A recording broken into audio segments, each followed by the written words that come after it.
Hey everybody, welcome to another episode of Coco and Daltz. We're real people giving you real reviews of all the latest movies and TV shows that are streaming on Netflix, Amazon Prime, and Disney+. We also sometimes review books and music, so we are your one-stop pop culture shop if you want to know what to spend your time on, because we all got a lot of time on our hands lately. Oh, yeah, we do. So we do. So I'm not Daltz. And I'm not Coco, just in case you thought that I wasn't in this episode. I actually am. Here I am. Oh, I'm sorry. Do you want to start over again? Did I talk too much? No, not at all. I didn't have anything to add. You were just so amazing in the intro there that I just sat back and admired and studied. See, this is why I think that you're insincere when you pay me compliments, because that was clearly insincere. I think we should have a vote from our listener and see if they thought that was insincere. Well, we're going to move on because people are probably uncomfortable listening to us. So, so today... The marks of a good podcast. So today on the podcast, we are reviewing White Lines, a limited series that dropped on Netflix about 10 days ago or so. I have the deets on that. Daltz does. Take it away, Daltz. So this series, White Lines, debuted on Netflix as a Netflix original on May 15th, 2020. And it is the story. It's a 10-episode story created and written by Alex Pina, who is a former journalist, as a matter of fact, from Madrid.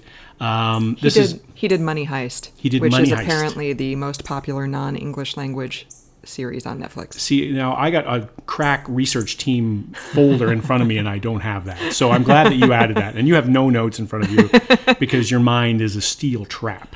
Once again, insincerity. So the series is based on a young DJ who goes from Manchester, England, not to be confused with Manchester, Connecticut. Or Manchester, New Hampshire. Right. Yeah, a lot of DJs probably in those. It's not a DJ culture, let's just put it that way.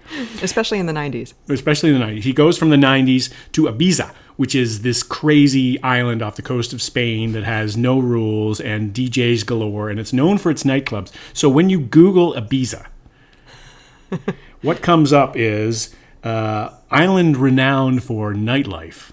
Oh, okay. So it's one of those places. So the DJ goes to Ibiza, he disappears. 20 years later, his body is discovered.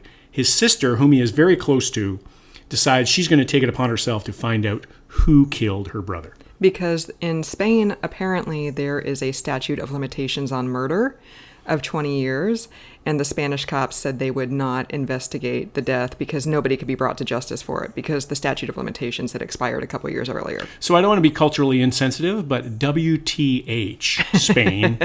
Well, like a murder is a murder. Well, hopefully because Alex Pina is from Madrid, that is actually based in fact and not just something fantastical, for the show's purposes. Yeah. Pina being a journalist, he got it down. Yeah. Uh-huh. So 10 episodes. So we see Zoe, who is played by Laura Walker, go to... I think Walker was her character's last name. I think it's Laura Haddon. Oh, thank you. Or Haddock, something You're right, like that. You're right. So Zoe goes to Ibiza to investigate the murder.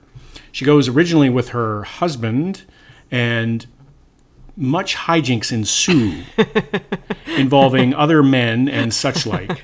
And so it's just essentially it's a murder mystery wrapped in sex, drugs, rock and roll. And the rock and roll being sort of like DJ culture and house music and that sort of thing from the 90s. And it's just... Well, I want to know what your take is, Coco, because we have not rehearsed this, as you might be able to tell, listener, and we don't know what each other's opinions are. So, Coco, what do you think? I enjoyed it. Mm-hmm. Like, my bar for entertainment is very low because I just want something to keep my attention, and I'm not trying to say that this wasn't like done well or whatever. It's just... Basically, it was a soap opera because you've got the murder mystery, you've got the drugs, you've got the clubs, you've got like the two rival warring families vying for control. What soap opera are you watching? Like, is this As the World Turns? Like every soap opera ever. Like with the drugs and the... Well, yeah, I mean, sometimes the mafia? Yeah, so you've got like the rival families, who end up reigniting this feud that had been long dormant. You've got the friends who Axel, the DJ, went to Ibiza with, who are still in Ibiza, and they're still there, and everybody's kind of sleeping with everybody else. And so Ibiza. like at heart, it's just a soap opera. So Wow. I should have watched more soap operas when I was a kid, I guess. On the one hand, I think like if they could have played it up and made it like a little campier, it might have been a little more fun and a little more lighthearted. But at the same time, wrapped up in this soap opera wrapping paper is all these really heavy themes Right. of like overcoming the trauma of your past Right. and also finding out who murdered somebody. Well, and becoming somebody that you didn't want to become. Right. And like everybody's having a midlife crisis. Yeah, Like all the yeah. British people are having midlife crises. And and then there's like this weird Oedipus complex storyline Yeah. that didn't land for me at all. It didn't need to be there. Yeah, it didn't need to be there. Like that character actually ended up in the very last episode, they made him gay.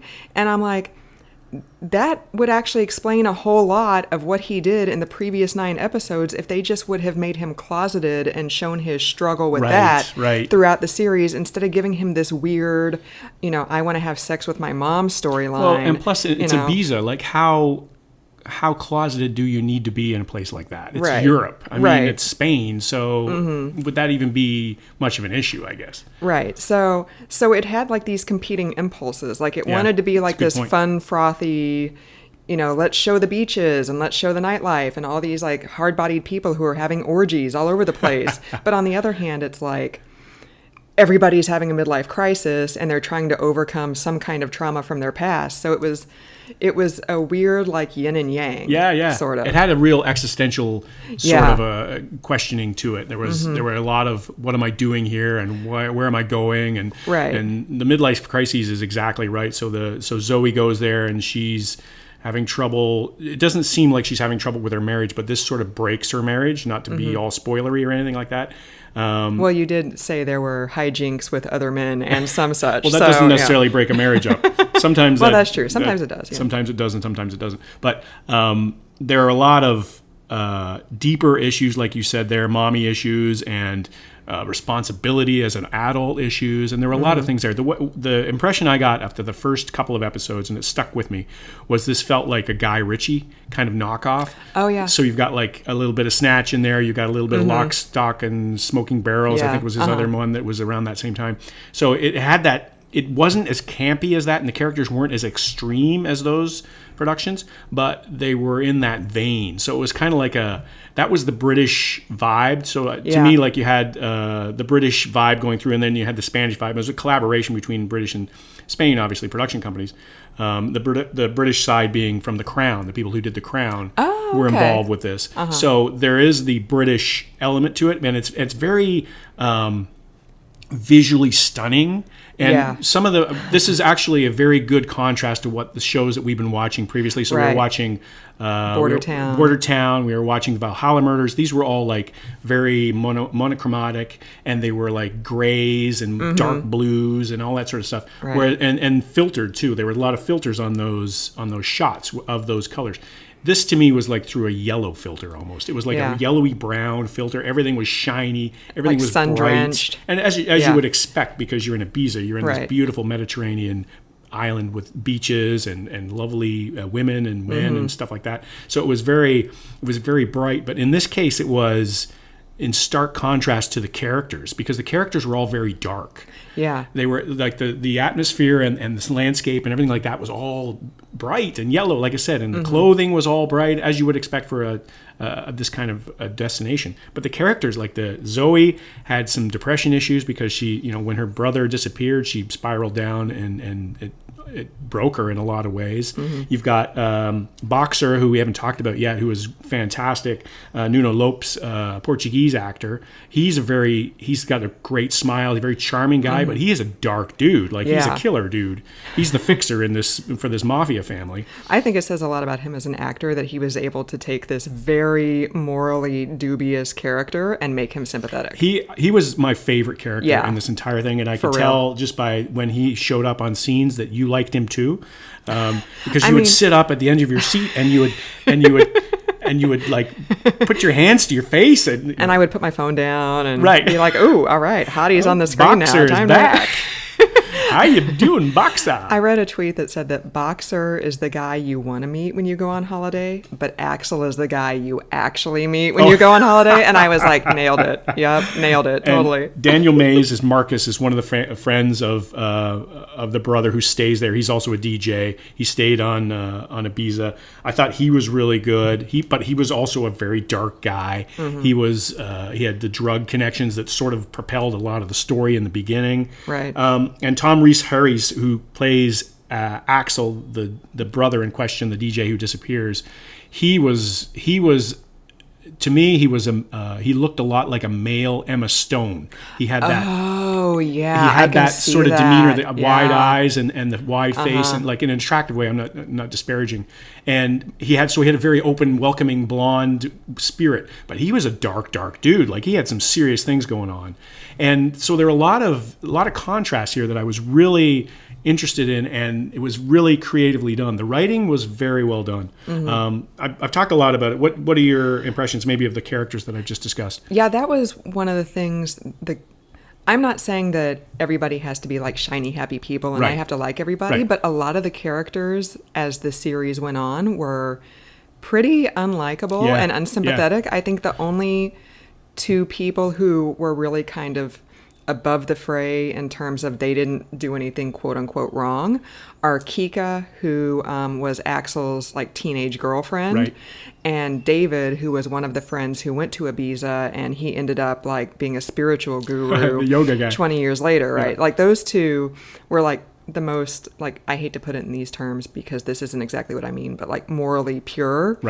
of all the characters. And I know that everybody's got like, nobody's perfect. I get that. But like Zoe, I understand where she's coming from because she does, like, her mom died when she was young, and then her brother, she thought, abandoned her. She's got all these issues. She's got, depression and anxiety. She never had a good relationship with her dad. Right. Her dad was neglectful at best, and, she got married young, and she had a child young, and she never left her hometown, which Manchester is not Kirksville, Missouri, but, she's never had excitement or adventure. She's always done the same thing, and she goes to Ibiza, and I understand she finds out her brother died, and she wants to let loose a little bit. But she's just like a hot mess. Right. Like she's that one friend or family member you have. Maybe you're that friend or family member. If you don't have one like that. It's you. Like everybody, there's always some kind of drama. She's always stirring stuff up. Like Boxer said, today, she's black. Tomorrow she's white. The next day, maybe she's back to black again. I'm like, that's a really good description of her. Because like she ended up being... She was bipolar. Yeah, totally. Like she ended up not kind of being sympathetic at all. And she's the lead character. She's the protagonist in this. So we're seeing a lot of it through her eyes. And then Axel was he was a complete jerk. I didn't understand all the Christ imagery they used with him because his, I guess for lack of a better term, like DJ logo was basically like the Christ the Redeemer statue holding up it. Looked like basketballs, but it was probably like records. It's supposed to be records or CDs, yeah. Yeah, and there was all this Christ imagery, and at one point for his birthday party, in a flashback, he's standing at the top of this building, and he does like the Christ thing with the spread open arms, and then he like cannonballs into the pool below, and I'm like, this guy is so un-Christ-like. Like, he's doing drugs, he's, screwing everybody out there, like, he screws his friends. He's turning on his friends, like... Probably the most Christ-like thing he does is he burns money, which actually eventually ends up leading to his death. Spoiler alert. Yep. But like he screws his friend in the process of burning the money and saying he wants to start over and not be dedicated to that sort of hedonistic lifestyle. So I'm like, Axel, like I didn't care who killed him at the end. Seriously. I was just like, you know what? A lot of people have motives for killing this guy, and I don't really care who did it. Like, I'm not saying I think he should have been killed or deserved it, but I'm just like, yeah, this storyline is not compelling to me. To me, it was more about he was the leader and everybody were the followers. Right. And that was the way I interpreted it. And music being, the obvious being the Pied Piper. He was leading everybody to the promised land because Ibiza was this fantasy place. This was escape. And this is where Europeans go. I mean, Ibiza, I don't know if we talked a lot about it, but Ibiza is essentially this party island where there are a lot of clubs and nightclubs, like I mentioned earlier, but it's where the summer outposts of a lot of European clubs have. So when it gets dodgy in the summer, people go down to Ibiza and party. So it's very much like the flock is following you down to Ibiza, so leading to the promised land and all that sort of thing. I think that The fame and fortune is like another part of it. Is like we have this worship culture of celebrities, and he represented that. He was this god of the music and was bringing everybody this fun time. So I think that was part of it too. Yeah. But yeah, like it was a little bit overwrought, but that might have been part of the Spanish aspect to make him a little bit more controversial, right? Like, and because religion is bigger, obviously, in the more Catholic nations, and. I mean, he's a DJ in Ibiza. He's not going home as soon as his set is over and watching Netflix, or whatever Netflix was in the 90s, right? When this happened. So, he's not going to Blockbuster and renting a movie. Right, totally. So he's not like, speaking of morally dubious, he's not probably going to be a Boy Scout anyways, if he's right. a DJ in Ibiza to begin with. Right. So, yeah, so that was... like I said, pretty much like Nuno Lopez or Lopes. Like Lopes, yeah. He played boxer, the bouncer at one of the clubs that Axel DJ'd in back in the day, and his character was extremely morally dubious, but you sympathized with him. Like you felt like there was like good in him that was trying to come out, yes. and in the end. He left all that behind. Like he saw, like, I don't want to keep doing what I'm doing. And he drove away in his car that doesn't have a door on it anymore because and it was not a suitable car for him. Right. Let's just put it that way. No, that was a miscast car. He's driving a Rabbit. Here's this guy who's like muscular and wearing leather and black in every scene. He should be on like a Harley or something. Yeah, like right? And then he jumps in this.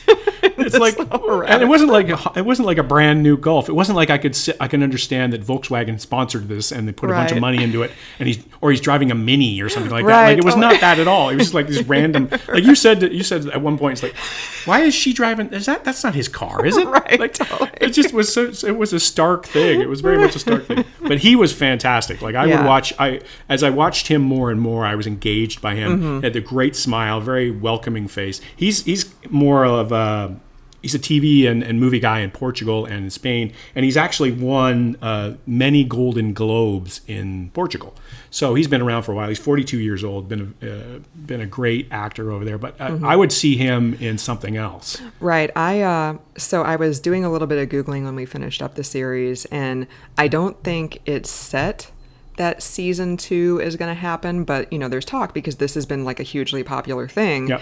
And one of the interviews I read was with the guy who played Axel, and he was talking about, like we could do a season 2 on, because there was like a couple years in the 90s where Axel built up this like club empire in Ibiza. Clubs, yeah, and we didn't really see any of that. We just see him going from like landing in Ibiza and kind of being scrappy to suddenly he's got like 100 million pesetos that he's burning, right. and he wants to burn it all down, and literally and figuratively. Like a Burning Man-esque festival. Totally. So like he was like, yeah, you could totally do like a series just on like those 4 characters in Ibiza for a couple of years building their empire. And I'm like, nah, you know what? I really don't want to see Axel anymore, but like I would totally watch a season 2 with Boxer and even like Kika. Like I would, she was spicy. Like, yeah, Kika was Boxer and Kika. I felt like those were the 2 best performances in the whole thing. And David too. Like David is probably like, I felt like David, Lawrence Fox, who played him. Yeah. I felt like he really, you could see, especially as the series went on, like, he's the yoga guru and he's all like peace and love and hippie, happy light. But there were like the really dark demons in his past that he had struggled to overcome. And the more Zoe went down this road of trying to dredge up the past, like it really brought up the demons in him. And, so I thought those 3 were the best characters in terms of performances. But nobody did a bad job. It was really well acted all the way around. I think if anything, and if I'm reaching, or if you ask me for a criticism, I really wasn't 100% with Zoe, with Laura as the Laura Haddon. Yeah. She was like she's been in Guardians of the Galaxy, and she's been in some other things that on the periphery, and very much an English actor, so not somebody we'd be really familiar with over here in the United States. But she kind of was like a little bit like, she looked like other people, and it confused me, like other actresses. And I didn't buy the torment as much from her. Oh, yeah. I think that she was miscast in some ways because she's so pretty that you don't think that somebody could have struggles in their life. It's a very, very perhaps stereotypical perspective, but when you're pretty or you're very attractive, man or female, male or female, you tend to have things handed to you a lot of times. And I didn't buy that she was struggling. I just didn't buy some of that. But she was the only real mishit. I didn't really buy her extremes either. Like, there's one scene where she's torturing Boxer and she's like with power the power washer. him. And it's like, this is out of nowhere. Like, I understand that your brother is dead and you're finding out these things, but like, it just... And then there's another scene where she's in the pool with Kika and they're just relaxing and they're like, it was incongruous to me, the extremes of her. And maybe that was part of the idea, was that everyday people lose it too, and especially when put into these circumstances. But it felt like a real holiday for her, this whole thing. And then every now and then it's like, oh yeah, I should go and look into my brother's death. Yeah, that was one of the early episodes, like maybe episode 3 or 4 at the latest. The whole episode was about other stuff, and then right at the end she was like, oh, I need to find who killed my brother. And I'm like, that's the whole reason why you stayed on the island. Reminder. Like, what do you like, okay, I guess this is going to take a back seat. I will say I did like it. There were a lot of storylines and characters, but it didn't feel like there was too much. Like, it didn't feel like they were trying to cram a bunch of stuff into like this 10 episode order. Like, all the storylines related to each other somehow. It didn't feel like it was too much, and I had to be like, wait, what happened here and what happened who's there? That guy? Who's that guy and why is he coming in? Like, it like I said, maybe the Oedipus storyline I could have done without. And I will say, at the end of episode 10, Marcus got kidnapped on Anna's wedding day by people working for the Romanian drug dealers that he had screwed over at the beginning. And I was done with that. Yeah, I was like, I know they probably have to set this up for season 2, but... Or just tie a thread together. Like, there was still that unknown thread. It's like, well, how is he getting away with this kind of thing? Right, totally. So I'm like, I'm done with the Romanian drug dealers. Like, we don't need to revisit this. Like, all the episodes are right around the 50-minute mark, and the episode 10 was like 63 minutes, and I'm like, we probably could have saved like 10 minutes if we would have not had that last minute Romanian drug dealer like trying to figure out if they should kill Marcus thing. So and to pile on to what you're saying about the storylines, like when we first started watching the first 2 seasons, I think I said to you at one point, it's like, how many people are in this show? Like, I was just trying to keep track of all these characters. Like, well, I'm latching onto this character because I think that's the protagonist. Oh, wait a minute, now Marcus is in here, and he seems like he's got a heavy role, like a weighty role, and there was a lot. And I think that that's actually a good thing because none of it felt like it was patched in there. Like you said, I think the Oedipal thing was. Maybe it's just because I was uncomfortable with that whole story, but I could have done without that. And that character being gay, that I think that was maybe enough. But then we had to have the motive because of the tattoo, and then we had to question whether he was the killer or not. So there was a lot of issues there with that. But I agree that it was on balance. It was pretty well done. Now, we should say that this has been receiving mixed reviews from critics. Not everybody's loving this, and Rotten Tomatoes and the internet and all the crowd, not exactly unanimous in loving it. But it was one of the most popular shows on the UK Netflix for weeks, or for days, I should say. It hasn't been out for weeks. And it's clear that people are liking the story. Now, whether it's because it's the only way you're going to see Ibiza anytime soon. You're not going on vacation this year, kids. So. Right. So it's like, well, let's watch this Ibiza thing. Why not? Well, remember beaches. Remember travel. Remember cocaine. Remember sunshine. Remember banana boats full of cocaine. But I did read about the same thing that you were mentioning about season 2. I'm not sure I need a season 2 of this because I didn't even usually when we're doing research on these things, that pops up and you read it and you say, oh yeah, I could use a season 2 out of Border Town or whatever it happens to be we're watching, or Valhalla Murders or whatever. But this one is like, I don't need, like you said, I don't need anything more on. I don't want to spend any more time with the debaucherous youth of the 90s. Like, what else are they going to add there that I don't see anything there. I would watch a Boxer follow-up or a single show with just him. I was also thinking that what would be great is to create something completely new with Boxer and Gina Carano. Oh, that would and be get the two of them awesome. doing something Yeah. like they're bounty hunters or something. Like I'm just Right. off the top of my head, like something Yeah. physical and something adventurous and something because and I don't know if he would the actor if Nuno Lopez would do this, but like the similar kind of physical appearance and everything like that. Right. And Gina Carano from The Mandalorian, that kind of approach too. I think the two of them would work out really well because they're very attractive, both of them, and they're very physical and they're very personable and they have charm to them and that sort of thing. So I think that would be a really, if you're listening, pitchers out there, Netflix, Disney Plus, whoever happens to be Call in us. charge, I need a percentage of that show because I think that would be an interesting watch for sure. Yeah, I mean, maybe if this were an anthology series and it had a completely separate cast of characters for season 2 or whatever, but yeah, I'm like you. I don't need season 2. Oh, I don't care enough about Axel and the kids to go back to the 90s. Like, I don't care about like Zoe. Like, I feel like her storyline is done. Like, Yeah. you know, anybody in present day Ibiza, I don't need to know about. Like, you Right. know, it's yeah.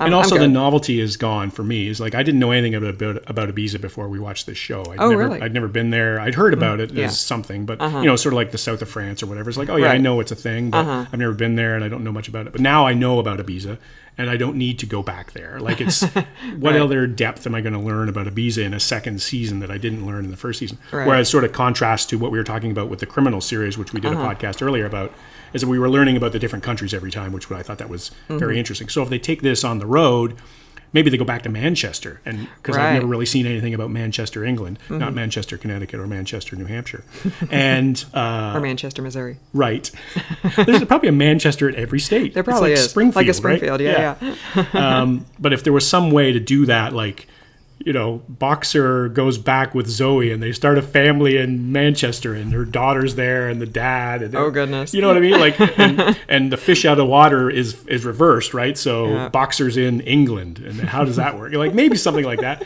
Or maybe it's a sitcom. Maybe it's a 20-minute sitcom. Right. And they're trying to meld this mixed family. I don't know. Boxers hijinks in Manchester. Can't be killing people like he was doing in the, that's- original there. Yeah, when he killed those 2 Romanian drug lords, like that episode took a dark turn in a Gruesome. hurry. I was not expecting that. And I was Yeah. like, oh goodness, he just did that like it was nothing. So Right. dang. And also that's we were talking about the darkness of the characters. Like that's the under the surface. This guy's a really dark dude, and I think that was done on purpose. He's like, oh, look at his smile. He's so charming, and then he just totally fishhooks this guy. Right. And we're like, whoa, he's not to be messed with. Right, totally. So yeah, I would recommend this as a binge watch. yeah, it's easy. It's 10 episodes, but except for the last one, they're all under an hour. Yeah, So yeah. it didn't feel draggy. It didn't, No. you know, the episodes flew by. Like I think we did the first 5 in one night. Like Right. that's 5 hours of Yeah. solid TV. I mean, I think that there's probably, with any of these series, there's probably a nip and tuck here and there that you could do. But really, it didn't feel like they're like, oh, we need to get to an hour. right. And they were pushing to get to an hour and padding it. It felt pretty full. And all these series every episode was written by Alex Pina, so they were consistent of voice. And some of these series get passed along. The directors Right. changed, but the creation and the writing was the same. And it felt that way. It felt consistent. And the characters in the first episode felt like the same characters in the last episode, that kind of thing. And really well done. I think it's worth your time. I think it's one of those. And even if we're not in pandemic lockdown, I think I would recommend this too. It's not like, Yeah. oh well, it's the best of a bad lot. I mean, I would recommend it. Right. It's not like there's 8 seasons of this and you've got to slog through a whole bunch. And, you know, it's one season, it's 10 episodes. You can definitely do it in a weekend, which if you're listening to this when we release it, the weekend is coming up because Yeah. it's Friday. So perfect timing. What else are you going to do? What's a weekend again? How is that different from the weekday? Right. From every other day of the week. Right. If it's a day ending in Y, it's a weekend. So in our current pandemic quarantine lives. So I give this 2 CDs up. No, 2 lines of cocaine up. Right. What would we? Yeah, I was going to say I'd hoover up 1.5 lines of cocaine for this. What? So, wait. Wow. Talk about dark people with dark, sunny disposition on the surface, but dark underneath. Darkness underneath. I had no idea. So thank you for joining us. If you're interested in more We have podcasts galore. We do. You can find us on Apple Podcasts. Please rate and review us there if that's where you listen to us. We are also on Pandora, Spotify, Stitcher, SoundCloud, now on TuneIn, YouTube, and Google Play. If you have any ideas for what you'd like us to review in the future, please drop us a line. You can email us at cocoanddalts@gmail.com. That's all one word, and the "and" is spelled out. cocoanddalts@gmail.com. You can also find us on Twitter and Facebook at Coco and Dalts, and we are on the interwebs at cocoanddalts.com. Where you have all your freshest reviews right there. What else could you want? Right. And in this pandemic, all you need to do is follow Coco and Dalts. We will help you out, listener. We will. Real reviews from real people. That's us. That's us. So, for another episode of the podcast, thank you very much for joining us. I'm not Coco. And I'm not Dalts.